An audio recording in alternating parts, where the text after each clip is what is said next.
Hello everybody, welcome back to another episode of Crusader Kings 2. We are the Flair Dynasty. Here we've taken over all of Britannia, also England, Scotland. Britannia is the empire of England, Scotland, and Ireland. It is very hard to take over anything really of France unless the timing is just right. So, I believe this is probably going to be our last episode of this series, at least for a while. We might pick up on it again if we want to see how far we can continue this dynasty. But I think I'm going to start a new CK2 series, and I look forward to seeing you guys. I'm considering a Game of Thrones or something that involves achievements. In this series, we started with a single province, Connachta, and then we created our duchy with Breffni, and then after that we conquered and followed through and brought some, let's see, hold on.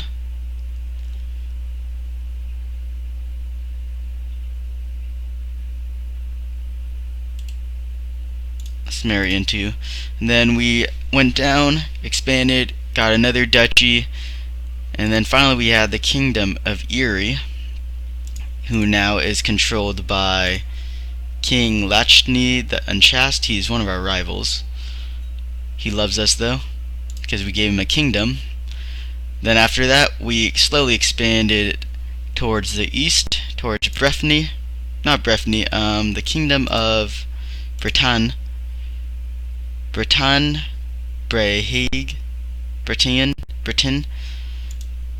So we expanded to Britain.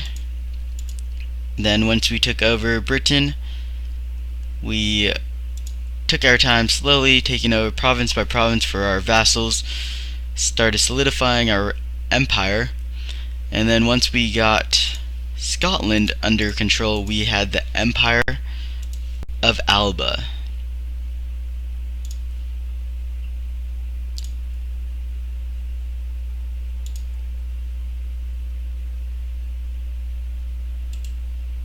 And with the Empire of Alba, the Flair Dynasty has completed all of Britannia as ours.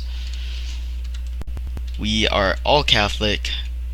We are mostly Irish, slowly taking over all of the Anglo-Saxons as well as the Scottish and the Pictish.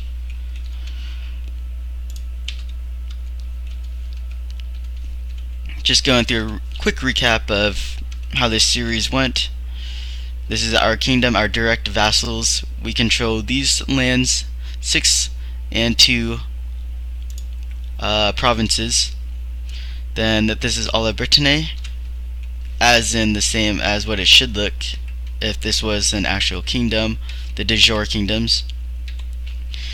Then we have Erie, Alba, also Scotland. This is Ireland. This is England, and then Britain. And now it's all Flair under the Alba Kingdom. We have very strong armies. We have 34,000 troops, with all of our vassals currently in good, positive opinion of us. We are also improving our buildings, trying to get our keeps up as well as our militia training grounds. We need more technology, however. We are bringing in almost 300 gold a year, spending a few on the retinue upkeep. We have our retinue capped out. Can't get any more. Been focusing on the heavy infantry since it is our go-to for Ireland, the people of the Irish culture. We are the Emperor Cathneo of Alba, at the young age of 23. We have an adulterous wife, though. Sadly, but we love her anyways. She's lustful. She's a genius. That's why I chose her. And then we have our child here, Prince Edward the 12th of Alba. Our dynasty runs deep. You can check out our family tree. It goes 1, 2, 3, 4, 5, 6, 7, 8, 9, 10, 11, 12, 13, 14, 15, 16.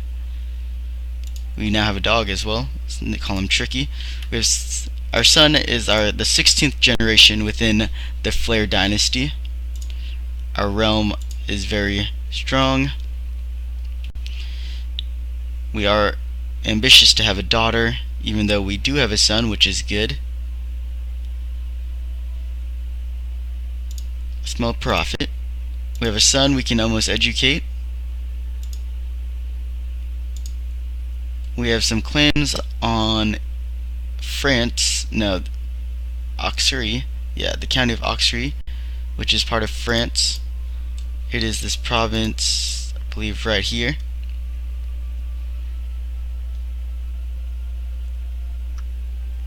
And we have the Byzantine Empire, the French Empire, the Umayyads.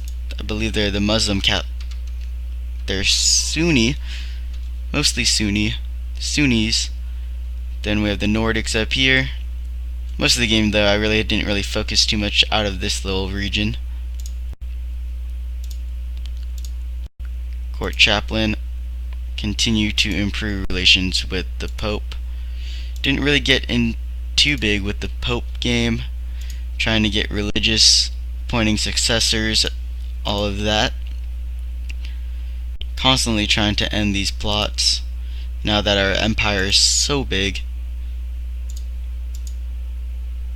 We are trying to get to high crown authority. They do not like it, but it allows us to have a lot more troops. And we have 4 kings. Let's see what their names are. We have a claim. So let's see. We can move this claim to somewhere else. Let's move the claim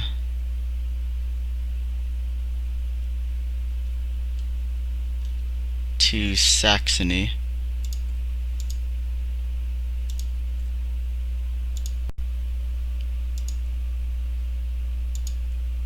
And now we have this claim on the county of Altmark. If we choose to push it, which we would if we would want to get another like 10-20 episodes more into this series, which we might in the future, you never know. It's just once you get to this size, this kind of a numbers game, you kind of just win regardless. It's all about more of controlling your vassals, maintaining that relationships, then really being more strategic, where you have like one province, you gotta kind of tinker with the game, try to figure out ways to beat people that are stronger than you, getting strong allies. We have 20 allies, and they're mainly our own dynasty. We have 4 abroad princess and courtiers.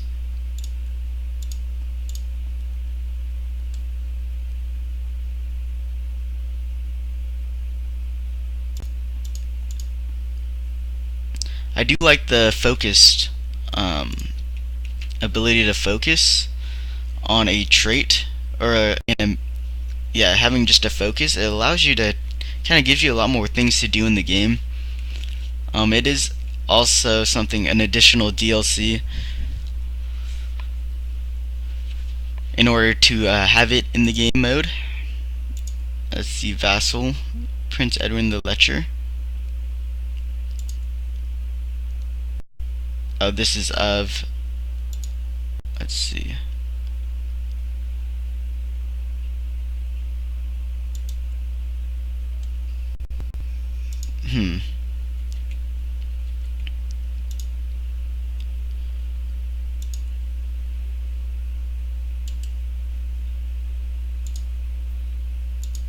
Flair has 16,000 troops just hanging out.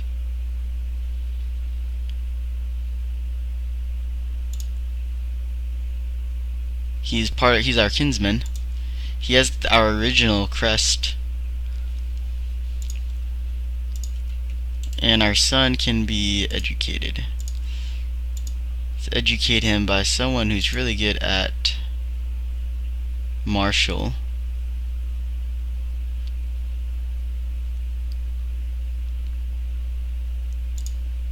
Or steward.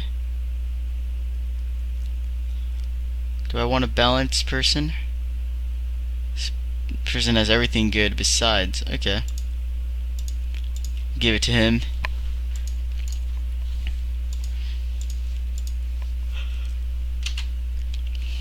And we're getting so much gold now.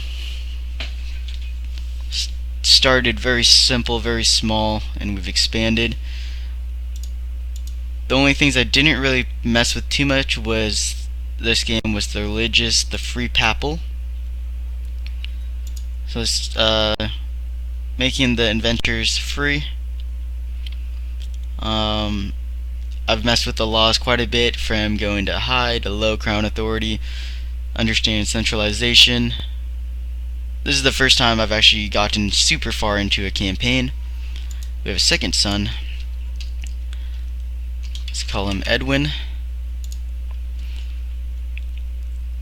Also, I'm liking the balance of taxation. You want city taxation large and bring just their levies low. They don't really give enough troops. Let's see. Our wife die. Dynasty has been lowered. Okay, let's get someone who is good at martial. She's also ambitious. We're not ambitious though. Gregarious, we're gregarious. Let's marry you.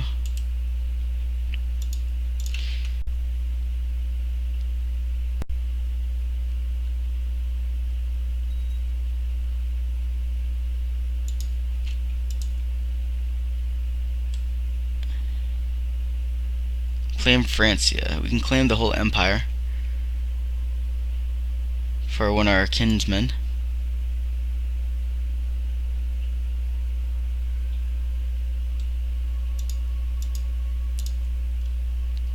We have a little bit more troops than them. Could also hire mercenaries.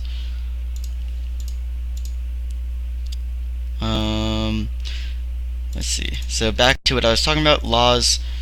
I like to start with low centralization. Well, I think high centralization is better, just for controlling your realm, and then as you get further in and have more vassals, you can probably lower it again.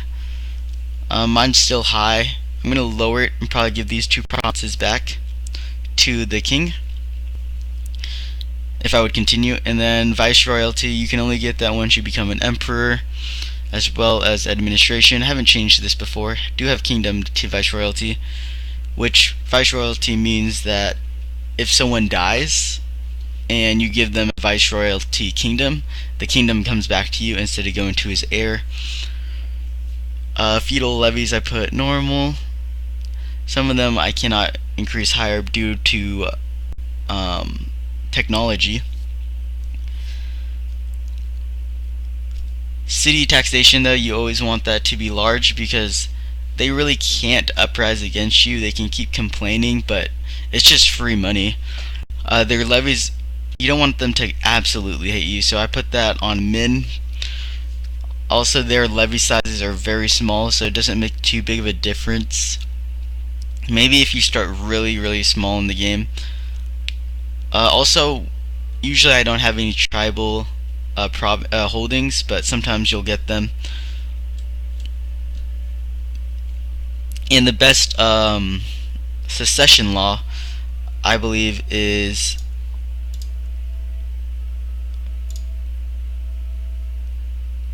let's see.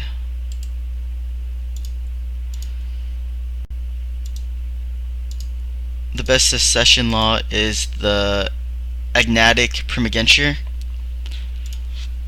It means the male, and it is the oldest son claims everything. The Gavelkind is where everything is split in between the first 3, the heir and the 2 pretenders. The oligarcher is usually what you want to get if you want to try to keep it within 1 person in your realm. Um, Oligetcher is the youngest of your succession line. However, the only reason you would want to get that before the Primogeniture is because if you start early into the series where it's like you don't have, let's see, what does it want? The Primogeniture has certain technology that needs to be passed in order to.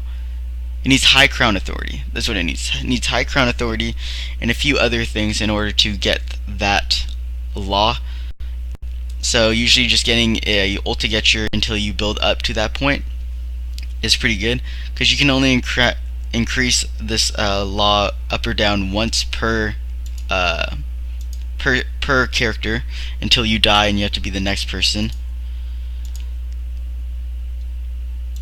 We have a threat for independence. Will let us increase relations with him. Or was it him? Which one wants independence? Oh, it's Alba wants independence. Oops.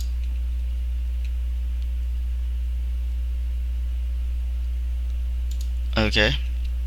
Also, what I focus on in technology is light infantry, and then military organization is the two I focus for military.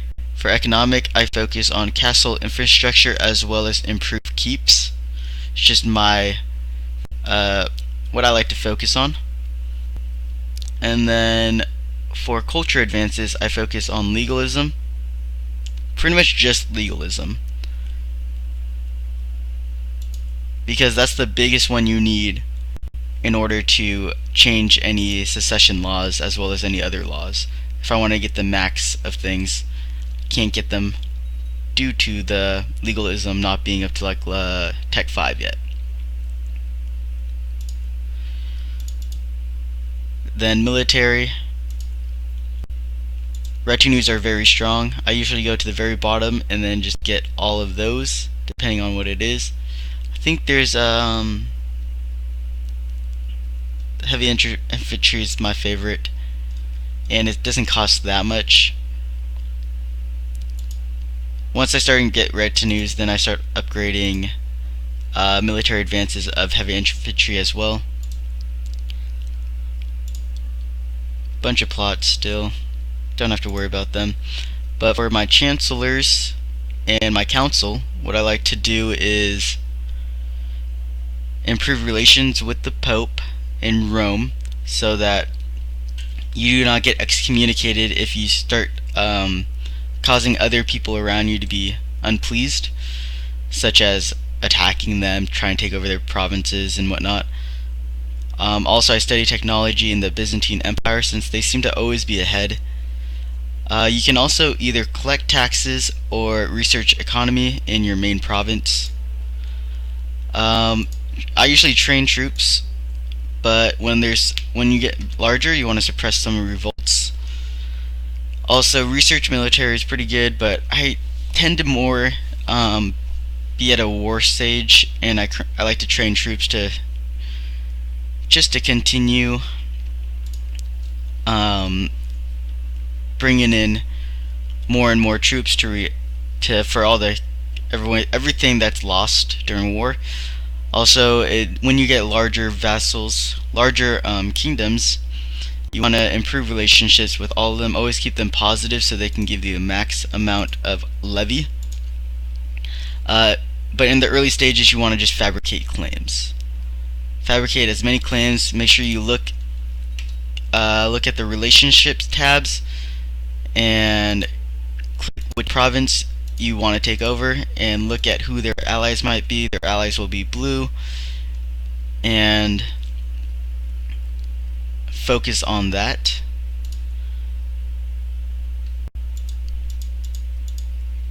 Vassals, you want their opinions all to be up. However, you only want to really focus on the vassals one level or lower than you. Everyone else, like all the kings, I want all the kings to be positive. Everyone else is kind of like additional. It's not top priority.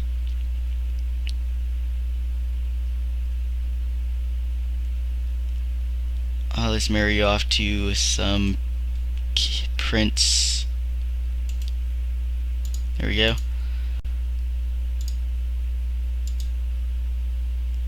Also always try to keep people, ransom people in prison.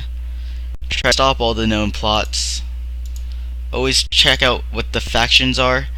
If there are factions against you, a good way to stop them is to transfer vassalage to people.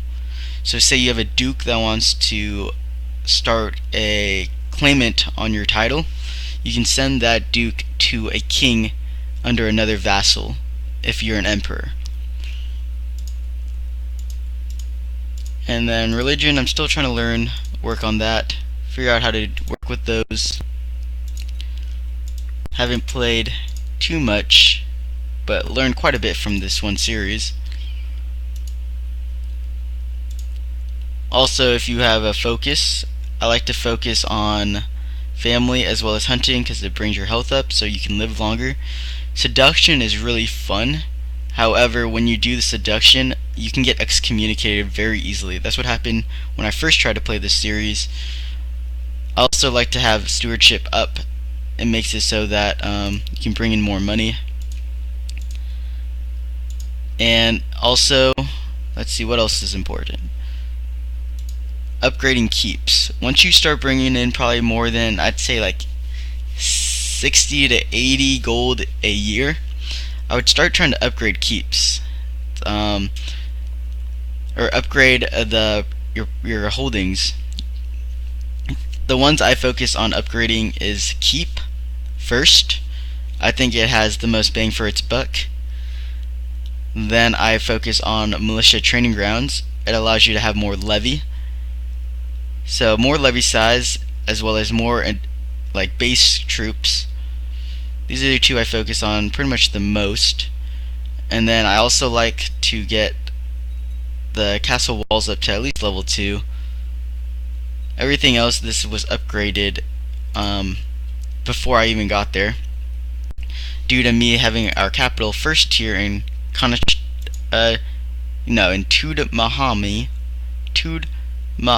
Tudmahumen, and then transferring it over here.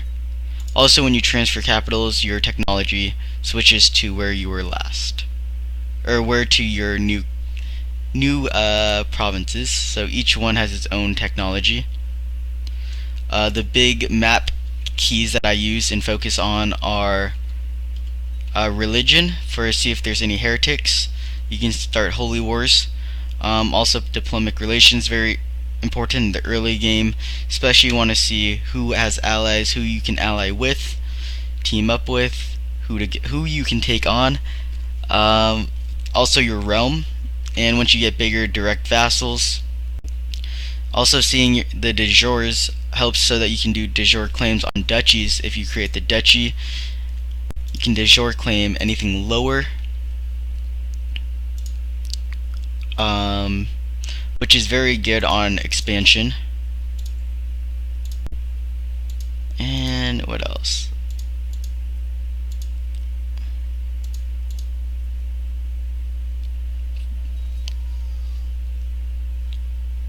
There's a few ways you can kill secessions, maintain secessions, and keep your realm in check.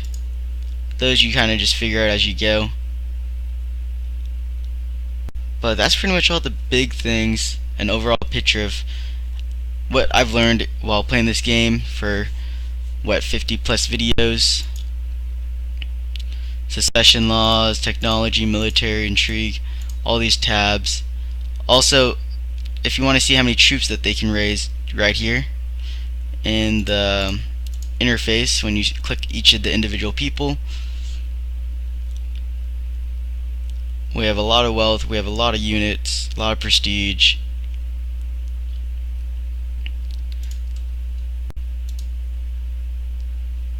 And we have just entered the Crusader Kings era.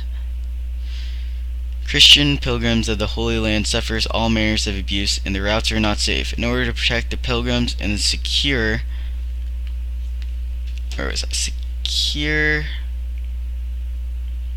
and secure Jerusalem for Christ and the faithful. His Holiness Pope Sylvester III has accepted the possibilities of an outright invasion of joint Christian forces. This signals a new era of large-scale Christian holy wars, the Crusades. Deus Volte. Deus Volt. The Knights Templar.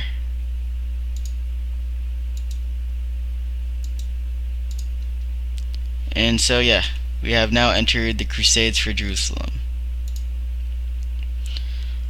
But the timer did go off, so that will be the end. I really hope you enjoyed watching this series. It is one of my first very long series that I've started. As you can tell, I'm very new to creating videos on YouTube, doing gameplay. I'm here asking for support, help in ways I can improve.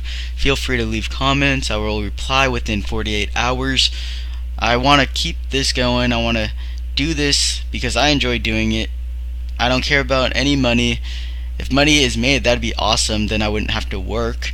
But if I can play games and you guys can enjoy it, I will continue doing it. But yep, this will be the end of this video. We may continue this series, I do not know. Depends on if I want to enter the Crusades, see how much further in, and see if I can continue expanding the Flair Empire. But as of right now, the series will end, and I will move on to creating a new one on Crusader Kings 2. Thank you for all your support. I really appreciate it. And until next time, this is Flair of Flair Nation, and I am out. Bye-bye.